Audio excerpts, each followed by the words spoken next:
Hello there. During this session I'm going to be talking about velocity addition as required by the IB. So there's no requirement for me to derive the velocity addition formula, but I'm getting you to think about how we can solve one-dimensional problems involving relativistic addition of velocities.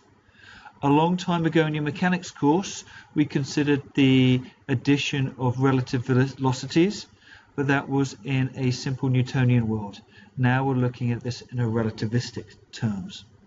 So here we need to think about some objects which are traveling at a speed closer to the speed of light. And I'll take you this from the top. I'm going to consider two rockets, A and B. Rocket A is shown as velocity A and rocket B has velocity B. Common sense would suggest that the approaching speed of one to the other would be velocity A plus velocity B. However, I guess we're no longer existing in a common sense world, we're looking at it in a relativistic world. So therefore we have to apply the relativistic velocity relationship. And if we look carefully, I'm going to show how the terms that are used here. In the formula, which you can see, so we have VB this is the velocity of object B, and in this situation it's going to be seen by an external reference frame as speed U, velocity U.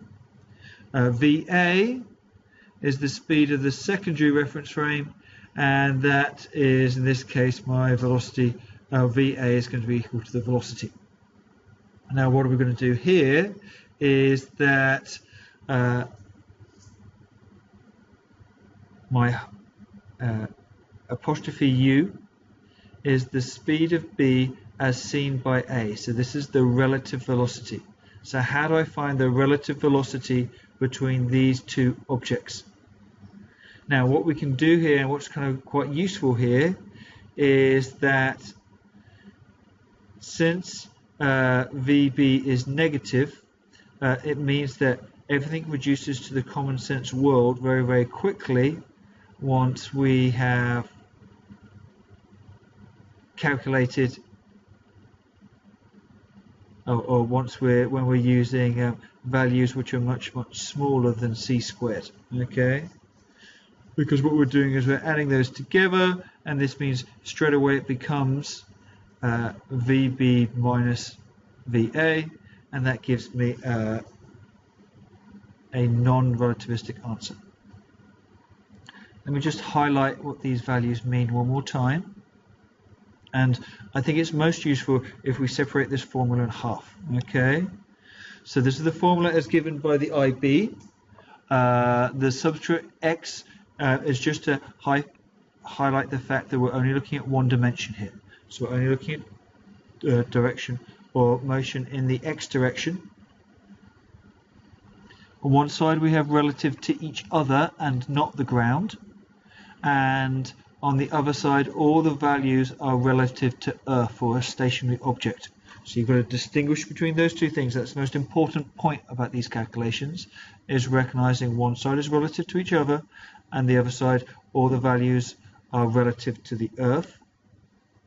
If we want to use Galilean transform terms, then VBA, which is the velocity of B to A relatively, is going to equal to the velocity of B minus the velocity of A divided by 1 minus velocity of A multiplied by velocity of B divided by c squared. So that's using Galilean terms, and that's not what is given to us in the IB datasheet, but it may help some people understand what's going on. So let's try a question now. An electron has a speed of 2 times 10 to the 8 meters per second relative to a rocket, which is itself moves at a speed of 1 times 10 to the 8 meters per second with respect to the ground. What is the speed of the electron with respect to the ground? Think about this question and think about what the different terms mean. Okay. So first of all, we've got with respect to each other is 2.0 times 10 to the 8, and our value for V is 1.0 times 10 to the 8 meters per second. we want to find out what the speed of the electron is with respect to the ground. Okay, so that's going to be just u, and it comes out as 2.45 times 10 to the 8 meters per second. So there's a quick overview of relativistic relative velocity addition.